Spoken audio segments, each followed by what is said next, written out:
बनाई गई कि किसान ट्रैक्टर पे आएगा, दिल्ली को लूट करके ले जाएगा, कि दिल्ली के अंदर तिरंगा यात्रा लेकर के जो किसान आए थे उनके साथ खालिस्तानी आए। खालिस्तानियों ने आकर के लाल किले पे जाकर के तिरंगे का अपमान किया, तिरंगे के ऊपर खालिस्तान का झंडा फहराने का काम किया। आज हर व्यक्ति परेशान है, हर व्यक्ति परिवर्तन करना चाहता है। नमस्कार दोस्तों, अपनी खबर में आपका स्वागत है। आज की खबर हरियाणा की माटी में अपना भविष्य तलाश रही इंडियन नेशनल लोकदल की है। कभी हरियाणा की राजनीति का केंद्र मानी जाने वाले इंडियन नेशनल लोकदल आज अपने इतिहास का सबसे बुरा समय देख रही है। लगातार 20 वर्षों से सत्ता से दूर इंडियन नेशनल लोकदल चौधरी अभय सिंह चौटाला की अगुवाई में परिवर्तन यात्रा के द्वारा पूरे हरियाणा में घूम घूम कर सत्ता परिवर्तन का भगीरथ प्रयास कर रही है। हालांकि इस बार भी इंडियन नेशनल लोकदल को जन समर्थन मिलना मुश्किल लग रहा है, क्योंकि इंडियन नेशनल लोकदल का वोट बैंक धीरे धीरे चौधरी अजय सिंह चौटाला के अगुवाई वाली जन नायक जनता पार्टी की तरफ खिसकता हुआ नजर आ रहा है। रविवार को चौधरी अभय सिंह चौटाला अपनी परिवर्तन यात्रा का संदेश लेकर गांव बुआना पहुंचे, जहां ग्रामीणों ने उनका बड़ी गर्मजोशी से स्वागत किया। ऐसे में देखना होगा कि इंडियन नेशनल लोकदल की यह परिवर्तन यात्रा हरियाणा की राजनीति में कितना परिवर्तन कर पाती है। बहुत ही इसकी आवाज बढ़ाना भैया थोड़ी।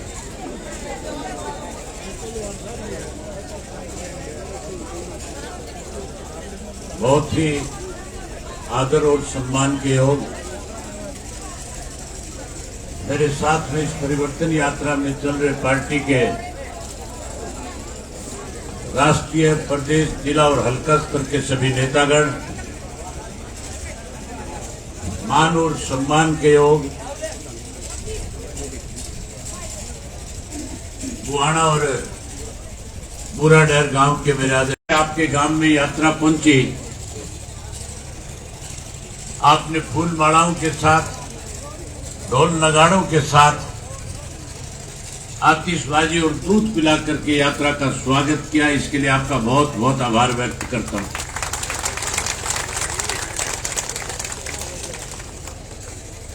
बुजुर्गों और साथियों, हमारे देश के प्रधानमंत्री ने देश के किसान के साथ वायदा किया था और कहा था कि देश में बीजेपी की अगर दोबारा सरकार बनी तो सरकार बनने के बाद किसान की फसल की आय दोगुना कर देंगे। 2022 का समय तो बीत गया, हमारी फसल की आमदन दोगुना करने के बजाय 3 काले कानून बना दिए। और ऐसे 3 काले कानून थे, अगर वो देश में ज्यों के तो लागू रह जाते तो फिर मान करके चलो, आज हम जिन जमीनों के मालिक हैं, हमारी वो जमीन हमसे बेदखल हो जाती, हम जमीन से बेदखल होते और बड़े बड़े कॉर्पोरेट घराने जो थे वो जमीन के मालिक बन जाते हैं और हम अपनी जमीन के अंदर बतौर नौकर काम करके अपना गुजारा करने में मजबूर होना पड़ता है। हरियाणा के, पंजाब के, राजस्थान के, उत्तर प्रदेश के और मध्य प्रदेश के लाखों किसानों ने दिल्ली के चारों तरफ जो चारों तरफ थे, दिल्ली के चारों तरफ के बॉर्डर पे लाखों की संख्या में आकर के अपना घर, परिवार, बच्चे, खेत सब कुछ छोड़ करके कैसे 3 काले कानून वापिस हो, इसके लिए आंदोलन शुरू कर दिया। उस आंदोलन में साथियों 750 से ज्यादा किसानों ने शहादत दी। 13 महीने लगातार ना गर्मी की परवाह करी, ना सर्दी की परवाह करी, ना कोरोना की परवाह करी, लगातार काले कानून खत्म हो उसके लिए लड़ाई लड़ने का काम किया। एक समय ऐसा भी था जब मैं हजारों साथियों के साथ उस आंदोलन में टीकरी के बॉर्डर पे समर्थन देने गया उस आंदोलन को चला रहे किसान नेताओं ने मेरे सामने एक प्रस्ताव रखा और मुझे कहने लगे कि आज आपकी जगह चौधरी देवीलाल होते तो आज ये आंदोलन और ज्यादा मजबूत हो जाता, हम केंद्र की सरकार को मजबूर कर लेते। हमारे पास बहुत सारे लीडरों ने आकर के फोटो खिंचवाए, बहुत सारे नेताओं ने आकर के समर्थन दिया, लेकिन हमारे समर्थन देने के साथ साथ आंदोलन को मजबूत करने के लिए कोई बड़ा फैसला नहीं लिया। हम आपसे उम्मीद करते हैं आप कोई बड़ा फैसला लो ताकि आंदोलन और ज्यादा मजबूत हो जाए। मैंने उसी वक्त प्रेस के साथियों को बुलाया। मैंने उन किसान नेताओं से कहा कि मैं आपकी मंशा को समझता हूं। मैंने अखबार के लोगों को बुला करके कहा कि 26 जनवरी तक काले कानून अगर वापस नहीं हुए तो 27 तारीख को जाकर के विधानसभा से इस्तीफा देकर के किसानों की इस लड़ाई में इनके साथ आकर के बैठ जाऊंगा।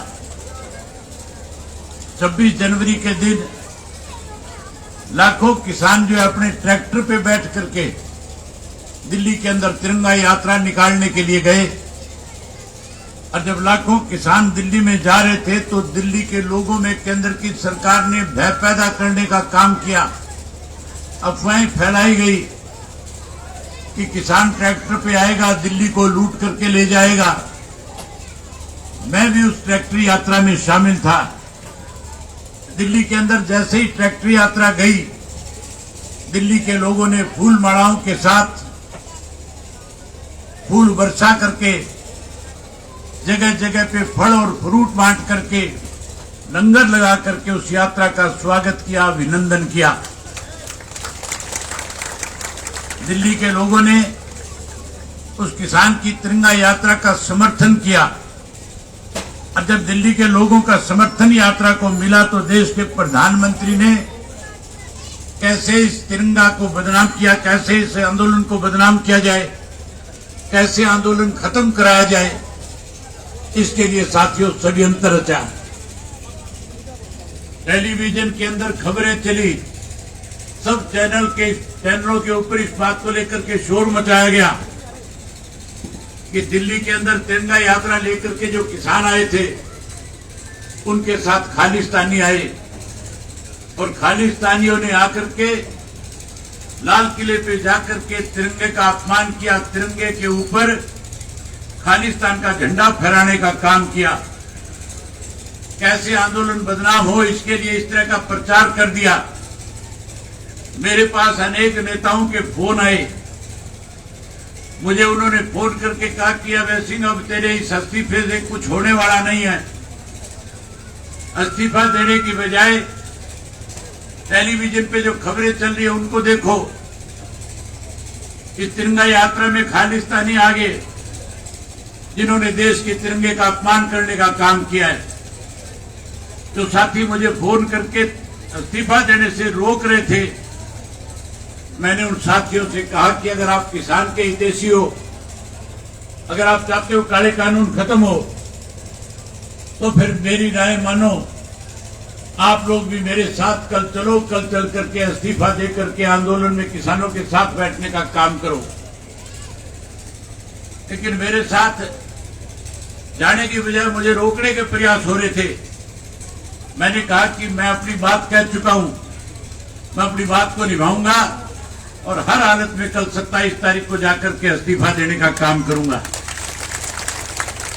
मैंने 27 को इस्तीफा दिया। 750 से ज्यादा किसानों ने शहादत दी। आखिर देश के प्रधानमंत्री को मजबूर होकर के 13 महीने के बाद देश के किसान से माफी मांगनी पड़ी और माफी मांग करके जहां तीनों काले कानून वापस लिए, वही साथियों ये कह करके आंदोलन खत्म कराया था कि एमएसपी का कानून बनाने का काम करेंगे। आज भी एमएसपी का कानून नहीं है। कानून ना होने की वजह से किसान की फसल के दाम लगातार घटते जा रहे हैं, किसान को कमजोर किया जाता है। आज महंगाई बढ़ा दी, खाद महंगा कर दिया, बीज महंगा कर दिया, डीजल महंगा कर दिया, कीड़े मार दवाइयां महंगी कर दी। आज जहां साथियों महंगाई बढ़ाई, वही भ्रष्टाचार को बढ़ावा दिया। भ्रष्टाचार के साथ साथ कानून व्यवस्था का दिवालिया पिट गया। आज पढ़ा लिखा नौजवान जो है मायूस है। आज उसके लिए रोजगार नहीं है, नौकरी नहीं है। वहीं उसके साथ साथ अपराध बढ़ गए, नशा बढ़ गया। आज नई चुनी हुई पंचायतें जो है, जो सरपंच हैं, कहा तो ये गया था कि तुम्हें अधिकार ज्यादा देंगे, ग्रांट ज्यादा देंगे। आज अधिकार छीन लिए, सरपंचों पे पाबंदी लगा दी, सरपंचों को चोर और बेईमान कह करके अपमानित किया। सरपंच अधिकार मांगने गए तो लाठीचार्ज किया गया, मुकदमे दर्ज किए गए। आज पूरे प्रदेश के सरपंच भी सरकार के खिलाफ लामबंद होकर के लड़ाई लड़ने का काम कर रहे हैं। जहां सरपंच लामबंद है, वहीं हमारी ये माताएं बहनें जो बड़ी संख्या में आई है, बैठी है, इन माताओं बहनों को भी ये कह करके मोदी ने झूठ बोल करके इनसे भी वोट हासिल करने का काम किया था। मोदी जी कहते थे गैस का सिलेंडर, गैस का चूल्हा मुफ्त में दूंगा। मुफ्त में देने की बजाय महंगा कर दिया। आज गैस के सिलेंडर जो है घरों के अंदर शो पीस बन करके रह गए। आज प्रदेश की सरकार इस तरह के फरमान जारी करती है ताकि आने वाले समय में खेत में काम करने वाला, खेती करने वाला परेशान हो जाए। आज कहते हैं खाद खरीदने जाओगे तो पहले पोर्टल पे लिख करके देना पड़ेगा कि खाद किसके लिए चाहिए, कितने बैग चाहिए। साथियों, जहां इस तरह के फरमान जारी करके हमें परेशान करने की कोशिश सरकार के द्वारा की जा रही है, वहीं एक परिवार पहचान पत्र बनाया गया। उस परिवार पहचान पत्र की आड़ में जो पेंशन चौधरी देवीलाल ने 100 रुपया महीना करी थी, जिससे बुजुर्गों को मान सम्मान मिला था, सम्मान पेंशन का नाम दिया गया था। इन लोगों ने उस सम्मान पेंशन को कैसे काटा जाए, कैसे बुजुर्गों को पेंशन से वंचित किया जाए, इसके लिए परिवार पहचान पत्र की आड़ में 5 लाख से ज्यादा बुजुर्गों की पेंशन काटने का काम किया। वहीं उसके साथ साथ 9 लाख से ज्यादा गरीब आदमियों के पीले कार्ड काट दिए और हर आदमी से ये कह करके 1100 रुपया और सरकार ने लेना शुरू कर दिया कि जिस किसी ने भी आधार कार्ड बनवा रखा है, वो पैन कार्ड के साथ आधार कार्ड को लिंक कराओ। और जब लिंक करवाने के लिए जाते हो, 1000 रुपया सरकार की फीस लगती है, 100 रुपया कार्ड को लिंक करने वाला लेने का काम करता है। 1100 जबरदस्ती लिए जा रहे हैं। चौधरी ओम प्रकाश चौटाला जी ने जब परिवर्तन यात्रा शुरू करी थी, उस वक्त कहा था कि लोगों से जाकर के खुल करके पूछना कि क्या वो परिवर्तन करना चाहते हैं कि नहीं चाहते हैं, क्या वो इस प्रदेश में बदलाव लाना चाहते हैं कि नहीं लाना चाहते हैं, क्या नए सिरे से हरियाणा प्रदेश में चौधरी देवीलाल की नीतियों की सरकार बनाना चाहते हैं। मैं आपसे पूछने आया हूं कि साथियों, आप बदलाव करना चाहते हो, आप परिवर्तन करना चाहते हो, आप बदलाव और परिवर्तन करना चाहते हो तो मेरे साथ हाथ खड़े करके बताओ कि आप बदलाव और परिवर्तन करना चाहते हो। जहां बदलाव और परिवर्तन करना चाहते हो, आपने 10 साल कांग्रेस को मौका दिया, उसके बाद आपने 8.5 वर्ष से भाजपा को इस प्रदेश में सरकार बनाई। जहां इस सरकार बनने के बाद लोगों के सामने परेशानी आई, दिक्कत आई, कठिनाई आई। मैं आज आपके बीच में 2600 किलोमीटर से भी ज्यादा का सफर तय करके आया हूं। 1300 से ज्यादा गांव में लोगों से मिलकर के आया हूं। खुल करके मैंने लोगों से पूछा कि कोई एक काम भी किसी गांव में इस सरकार ने ऐसा किया हो जिसकी वजह से किसी एक आदमी का लाभ मिला हो। आपके 2 गांव हैं, मुहाना और उसके साथ साथ बुराडैर। इन दोनों गांव में सरकार की तरफ से पिछले 3.5 साल में कोई एक भी ऐसा काम हुआ जिसकी वजह से कोई लाभ मिला, किसी को कोई काम हुआ कि नहीं हुआ ऐसा जिससे फायदा हुआ? कोई फायदा नहीं हुआ। बड़ी हैरानी की बात है कि सरकार ने इस किस्म के हालात पैदा कर दिए कि आप अपनी बात को खुल करके बोल करके भी नहीं बता सकते। मैं आपसे पूछ रहा हूं, आपको खुल करके बताना चाहिए कि सरकार बनने के बाद हमें परेशानियों का सामना करना पड़ा है। आज पीने का पानी नहीं है, आज स्कूलों में मास्टर नहीं है, आज अस्पतालों में डॉक्टर नहीं है। नहर का पानी 42 दिन में हमारे खेतों के लिए दिया जाता है, बिजली हमें 8 घंटे दे करके परेशान किया जाता है, बिजली के बिल ज्यादा आते हैं। आज हर व्यक्ति परेशान है, हर व्यक्ति परिवर्तन करना चाहता है। चौटाला साहब ने जब यात्रा शुरू करी थी तो हजारों लोगों के बीच में कहा था कि अगर आने वाले समय में फिर चौधरी देवीलाल की नीतियों की सरकार बनाओगे, फिर से हमारे ऊपर भरोसा करोगे, हमें फिर से प्रदेश की सेवा करने का मौका दोगे, तो फिर सबसे पहले जो 1100 रुपए आपसे लिए गए हैं, ये 1100 रुपए आपके वापिस आपके खातों में करने का काम करेंगे। जहां ये 1100 आपके खातों में देंगे, वहीं जिन 5 लाख बुजुर्गों की पेंशन कटी है, बड़ी हैरानी की बात है कि जेजेपी वाले कहते थे 5100 पेंशन कराएंगे, 75% पढ़े लिखे बच्चों को प्राइवेट फर्मों में नौकरी दिला देंगे। जब ये पेंशन काटी गई, विधानसभा का सत्र आ गया था, मैंने मुख्यमंत्री से पूछा था कि मुख्यमंत्री जी ये फैसला आपका गलत है। चौधरी देवीलाल ने जब समान पेंशन बढ़ाई तब चौधरी देवीलाल ने किसी की इनकम नहीं देखी थी, आमदन नहीं देखी थी। चौधरी देवीलाल ने केवल 60 वर्ष का जो बुजुर्ग हुआ उसको सम्मान के रूप में पेंशन देकर के उसका मान सम्मान करने का काम किया था। आपका गलत निर्णय, आपको इस पे विचार करना चाहिए। आपको फिर से पेंशन बढ़ा करके बुजुर्गों का सम्मान करना चाहिए। वहीं उसके साथ साथ मैंने जेजेपी के 10 एमएलए बैठे थे, ये डिप्टी चीफ मिनिस्टर भी बैठा था, तुम्हारा एमएलए भी बैठा था। मैंने इनको कहा तुम्हारे में थोड़ी सी भी गैरत अगर बची है, आप लोगों ने चौधरी देवीलाल का फोटो लगा करके लोगों को गुमराह करने का काम किया था। आप लोगों ने लोगों के साथ विश्वासघात किया है। अगर थोड़ी सी भी गैरत है तो आज चौधरी देवीलाल की बढ़ाई हुई पेंशन काटी जा रही है। अगर तुम चौधरी देवीलाल के प्रति थोड़ी सी श्रद्धा रखते हो तो फिर इस सरकार के लिए फैसले के खिलाफ आपको बुलंद आवाज उठानी चाहिए।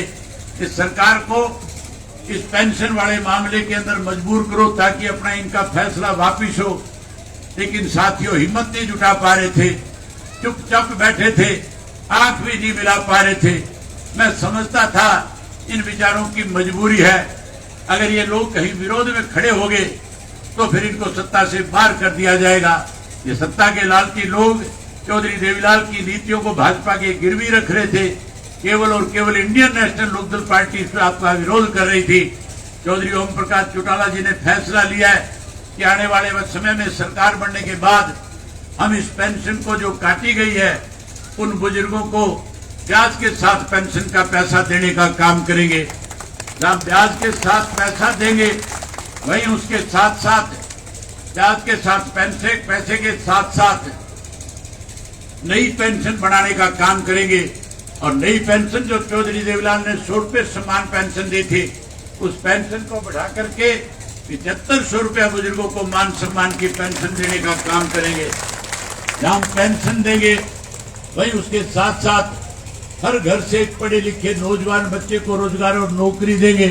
चाहे बेटी पढ़ी लिखी हो, चाहे बेटा पढ़ा लिखा होगा, योग्यता के मुताबिक उनको सरकार के अंदर नौकरी और रोजगार देंगे। जो नौकरी से रह जाएगा उसे मायूस नहीं होने देंगे, उसे भी 21,000 रुपया बेरोजगारी भत्ता दे करके उसका मान सम्मान बढ़ाने का काम करेंगे। वहीं हमारी माताओं और बहनों के साथ मोदी ने बेईमानी करी, झूठ बोला। हमारा फैसला है अगर माताएं बहनें एकत्रित होकर के इकट्ठी होकर के सरकार बनाने में बड़ी भूमिका निभाएगी।